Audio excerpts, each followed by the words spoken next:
majlisina hadza bi rahmatika ya arhamar rahimin.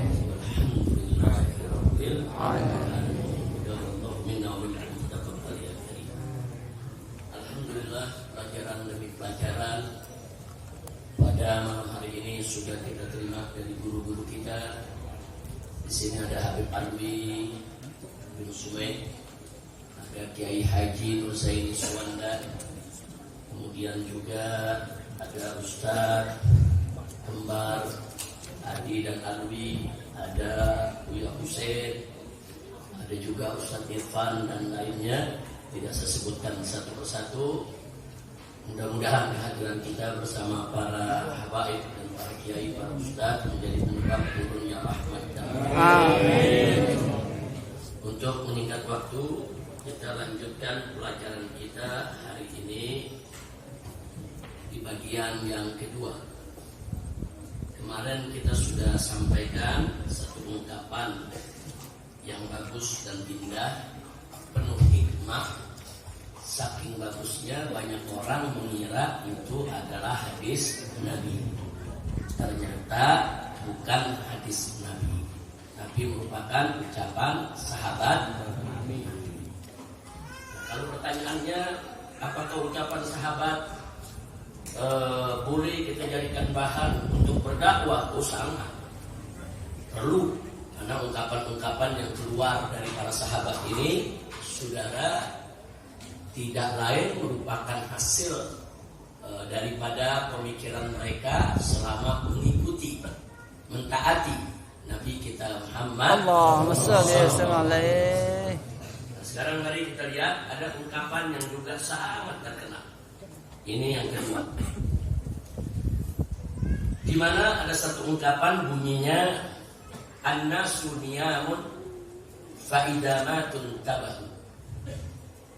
An-nas, manusia, niyamun, semuanya ini tertidur. Fa idza matu, kalau mereka nanti sudah mati, intabahu, baru mereka bangun dari tidurnya. Nah, ini ungkapan luar biasa nih, saudara. Jadi kita diingatkan dengan ungkapan ini bahwa manusia itu pada dasarnya banyak yang lupa.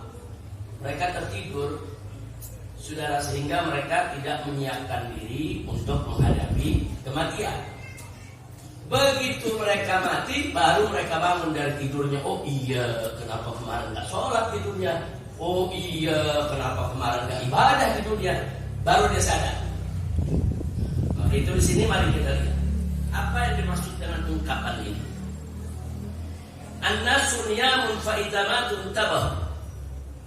Manusia itu pada dasarnya semuanya tidur. Fa idza matu, kalau mereka itu sudah mati, intabahu, baru mereka terjaga, baru mereka sadar bangun dari tidurnya. Artinya an-nas ya'ishuna fi ghaflatin tulhihim an ista'dad li nihayatihim. Artinya manusia itu banyak yang hidup dalam kelalaian, yang mana kelalaian ini membuat mereka lupa untuk mempersiapkan diri menghadapi akhir daripada kehidupannya, saudara. Nah, kemudian maskulin diamali, mereka sibuk dengan segala rencana, program, cita-cita, keinginan. Ka'annahum na'imun amma yantazirun. Seolah-olah mereka itu tidur dari apa yang sedang menunggu mereka. Apa yang sedang menunggu mereka? Kematian. Al-maut. Al-maut lagi nunggu kita semua, saudara. Bahkan al-maut ini bukan lagi nunggu kita, lagi ngejar kita, saudara. Dan kita nggak bakal bisa lari daripada kematian. Nah, jadi sementara kematian pasti datang, banyak orang lupa bahwa penghabisan hidupnya adalah mati. Setelah mati dia diminta pertanggungjawaban. Saudara lupa, sibuk dengan kerja, sibuk dengan dunia, sibuk dengan menumpuk harta, sibuk dengan membangun, sibuk dengan segala kesibukan dunia. Nah, akhirnya mereka lupa. Fa idza ja'ahumul maut, begitu datang kepada mereka kematian, yataqadzu, baru yastayqidu, baru mereka bangun, wa arafu, baru mereka tahu masirahum wa nihayatahum. Baru mereka tahu mana mereka akan berjalan? Nah, apakah mereka akan berjalan ke surga atau mereka akan berjalan ke neraka jahanam? Na'udzubillah min dzalik, saudara. Nah, kemudian wara'a kullu wahidin minhum mansilata wa makan. Setiap orang begitu mati dia bakal lihat di mana nanti dia akan ditempatkan. Imma ila jannatin 'aliyah, mungkin dia akan ditempatkan di surga yang tinggi yang indah, atau ila narin, atau dia akan ditempatkan ke dalam neraka. Nasallallahu takhfif wa lutfa fi khalqi. Kita mohon kepada Allah agar kita semua diselamatkan dari sentuhan api neraka. Amin ya Allah. Wa hadzal qaul, ungkapan yang barusan kita sampaikan ini laisa min kalamin Nabi sallallahu alaihi wasallam, dan ucapan Nabi. Lalu ucapan siapa? Di sini disebutkan, saudara, hadis ini yang barusan kita sebut, tanda kutip hadis ya, tanda kutip. Saudara, ini ada dalam kitab Ihya Ulumuddin. Al-Imam Al-Iraqi, ini satu ulama besar ahli hadis yang melakukan takhrij setiap hadis-hadis yang dalam Ihya Ulumuddin, ditakhrij oleh beliau, diperiksa satu-satu. Ada sekian ribu hadis diperiksa satu-satu. Yang sahih dibilang sahih, yang hasan dibilang hasan, yang dhaif dibilang dhaif, saudara. Nah, sampailah beliau kepada hadis ini, yaitu dalam kitab takhrij Ahadits Ihya juz keempat halaman 23. Al-Imam Al-Iraqi mengatakan, lam ajidhu marfu'an wa inna ma ya'si ila Ali ibn Abi Thalib. Jadi setelah aku periksa ini hadis sumbernya dari mana, ternyata aku nggak dapatkan kalau ini hadis dari Nabi. Tapi setelah aku teliti periksa, ternyata ini adalah ucapan Sayyidina Ali ibn Abi Thalib radhiyallahu anhu. Begitu juga Al-Imam As-Suyuti dalam kitab Ad-Durrah Mansur, saudara, beliau mengatakan huwa min kalami Ali radhiyallahu anhu, bahwa ucapan tadi an-nasu niyamun fa idamatun tabahu adalah ucapan Sayyidina Ali ibn Abi Thalib radhiyallahu taala anhu. Nah, begitu juga saudara, dari beberapa kitab-kitab lainnya semua sepakat bahwa yang disampaikan oleh Imam Ghazali dalam kitabnya tadi itu merupakan ucapan Sayyidina Ali ibn Abi Thalib. Alhamdulillah. Artinya ucapan itu bernilai, artinya bagus, hanya saja kita nggak boleh menisbahkannya kepada Nabi. Muncul pertanyaan, lalu kenapa dalam kitab Ihya kok dibilang hadis Nabi? Sudah, satu hal yang lumrah terjadi, kadang-kadang ada ulama salah menisbahkan. Dia hafal nih hadis, saudara. Nah, kemudian tiba-tiba ada satu hadis dia mungkin agak kelupaan, nih hadis dari Nabi atau sahabat ya. Nah, itu biasa terjadi di kalangan ulama. Bukan mereka dengan sengaja membuat hadis palsu. Bukan mereka dengan sengaja menisbahkan sesuatu yang bukan Nabi kepada Nabi. Jadi jangan kita suudzon dulu. Jadi ada yang nyerang langsung, wah Imam Ghazali gak ngerti hadis, wah Imam Ghazali dhaif dalam ilmu hadis, wah Imam Ghazali dalam kitab Ihya Ulumuddinnya terlalu banyak hadis-hadis yang dhaifnya. Nah, langsung dia hinakan kitab Ihya Ulumuddin dan dia hinakan Imam Ghazali. Padahal di dalam kitab Ihya Ulumuddin ada ribuan hadis, saudara, yang semuanya sahih. Ada beberapa belas hadis yang jadi masalah. Masa sih gara-gara cuma belasan hadis, yang ribuan dia nggak lihat yang sahihnya, yang dia sorot cuma yang sekian belas. Ini nggak fair namanya, saudara. Nah, karena kalau kita bicara ulama-ulama salaf kita dulu banyak dari mazhab apapun, mereka larang buku, kadang-kadang agak itu keselip hadis dhaif satu, kadang-kadang keselip yang namanya ucapan sahabat disebut sebagai hadis Nabi. Tapi husnudzon lah, mereka bukan ulama-ulama pemalsu hadis. hadis. Mereka bukan ulama-ulama yang sengaja, yang bukan hadis disebut hadis. Jangan suudzon. Kita mesti husnuzon, wajib husnuzon. Jangan jangan berburuk sangka dengan ulama. Nah, maka itu alhamdulillah Imam Al-Iraqi, saudara, sebagai pengikut daripada Imam Ghazali, beliau periksa kitab guru. Nah, tapi sopan. Kalau ada satu hadis beliau nggak dapat, langsung beliau serang gurunya. Guru saya salah deh. Taruh hadis nggak benar, udah. Dia cuma katakan lam ajidhu, Anda belum ketemu ini hadis. Jadi dia tawadhu. Anda belum ketemu ini hadis. Jadi dia kasih kesempatan kepada yang lain, cobalah cari, mungkin yang lain bisa ketemu, saudara. Jadi kenapa bisa begitu? Karena Imam Iraqi sangat cinta kepada Imam Ghazali dan sangat hormat kepada Imam Ghazali, dan beliau tahu Imam Ghazali ilmunya sangat luas dan luar biasa, beliau punya pengetahuan. Nah, jadi dengan tekun beliau keluarkan hadis Ihya satu persatu. Ternyata saudara, hanya yang dikeluarkan oleh Al-Iraqi ada sekitar sekian puluh yang beliau tidak bisa menilai, atau menurut beliau dalam permasalahan mesti diteliti kembali.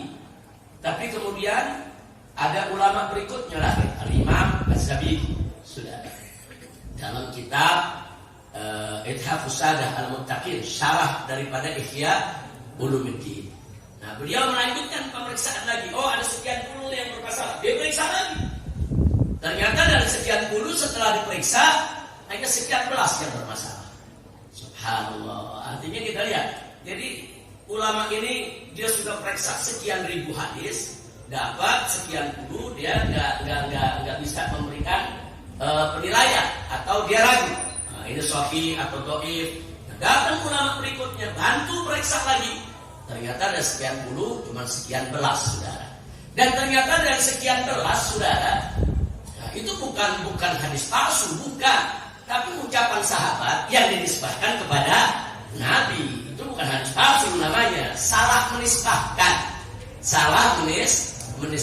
Nah, kemudian diperbaiki oleh Imam Zabidi, yang ini ucapan si fulan, ini ucapan si fulan, sehingga saudara kitab Ihya Ulumuddin yang luar biasa, fenomenal, sejak zaman dulu sampai saat ini menjadi pegangannya Ahlus Sunnah wal Jamaah, khususnya pengikut mazhab Imam Syafi'i Asy'ari, saudara, luar biasa. Kitab Ihya Ulumuddin ini betul-betul sesuai dengan judulnya, Ihya, menghidupkan ulumuddin, ilmu agama. Jadi di dalamnya ada ilmu akidah, di dalamnya ada ilmu syariat, ilmu fikih, di dalamnya juga ada ilmu akhlak, ilmu tasawuf, lengkap kitab Ihya Ulumuddin.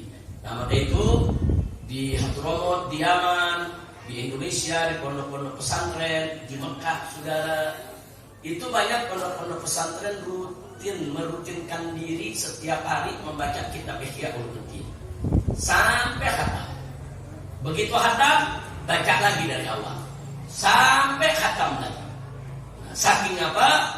Saking kitab tersebut menjadi samudra hikmah yang penuh dengan ilmu pengetahuan.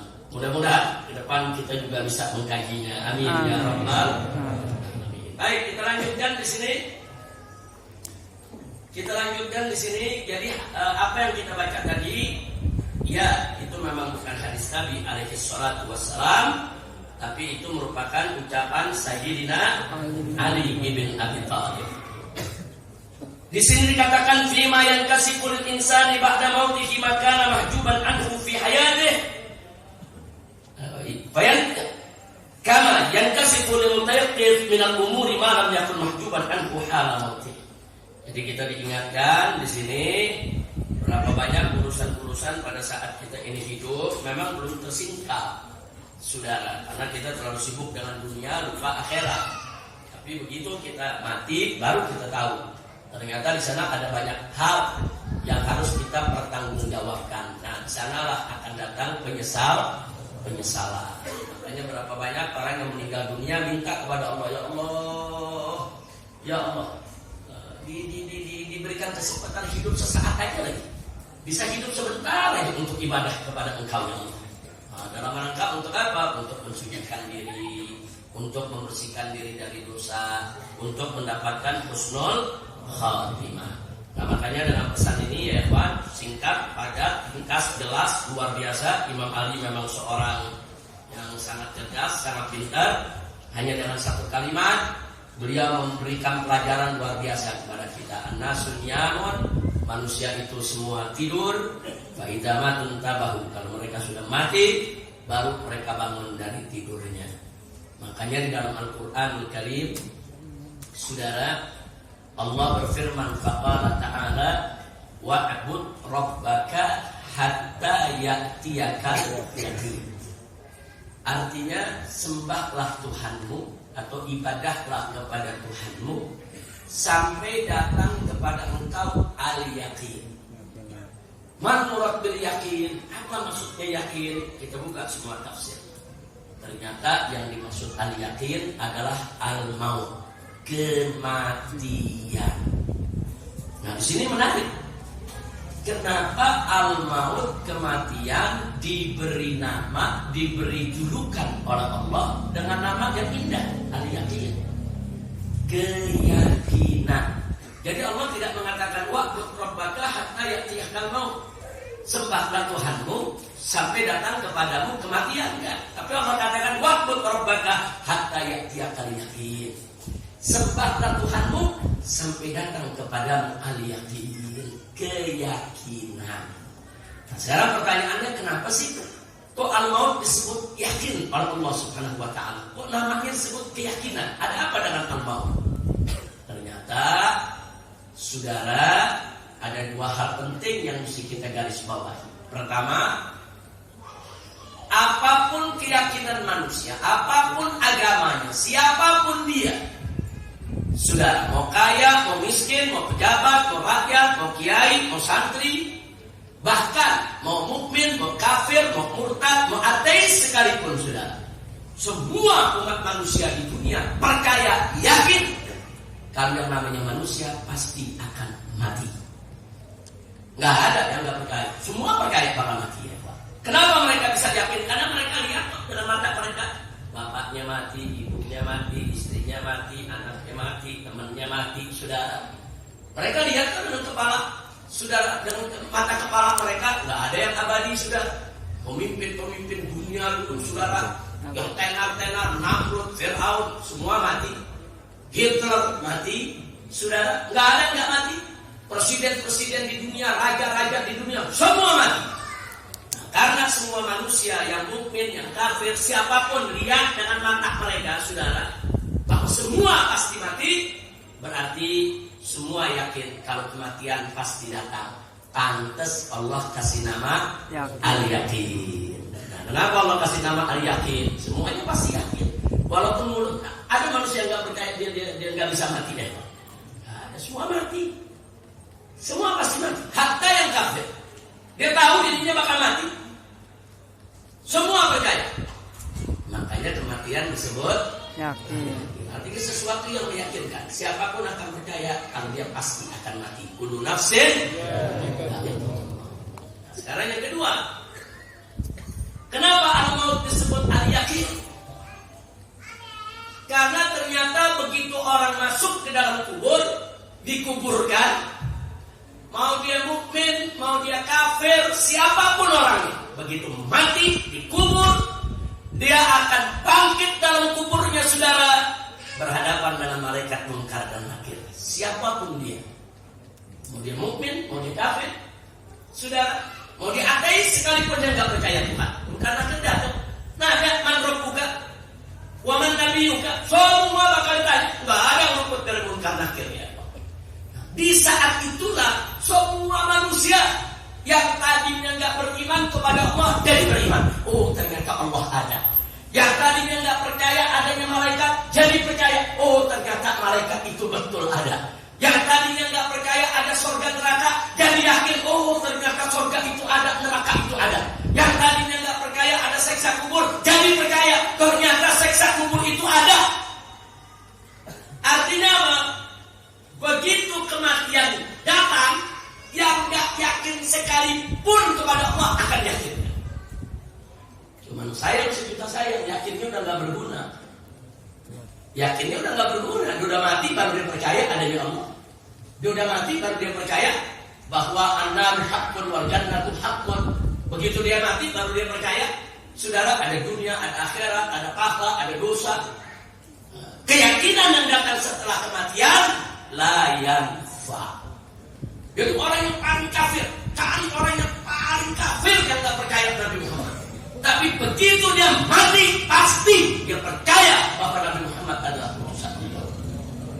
Allah sallallahu Berarti alaihi. apa?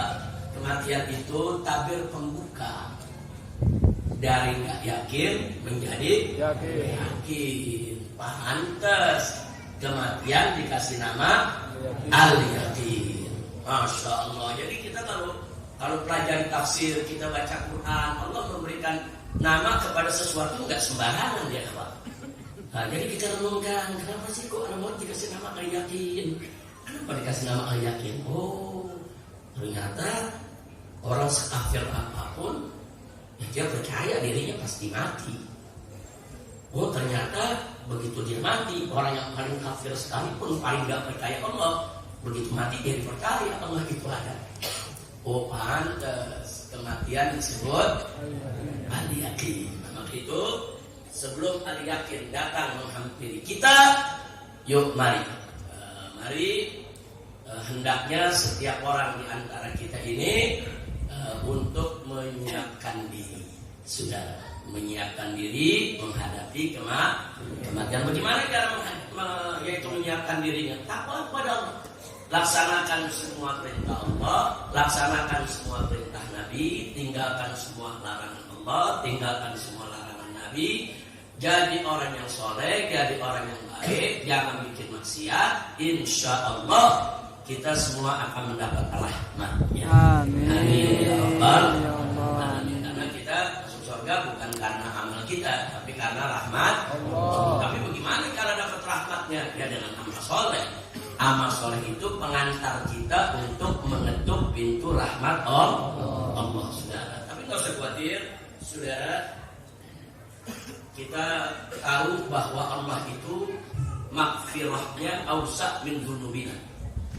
Allah punya pengampunan lebih luas dari dosa kita ya Pak. Dosa kita sebesar apapun, seluas apapun, ternyata pengampunan Allah lebih luas lagi. Nah, jadi nggak usah khawatir kalau betul-betul kita mau bertaubat, kita mohon ampun, insya Allah Allah akan ampuni semua dosa kita. Dan jangan lupa juga bahwa rahmat Allah itu arja indana min ahmadina. Bahwa rahmat Allah itu adalah yang paling kita harapkan, jauh lebih penting untuk diharapkan daripada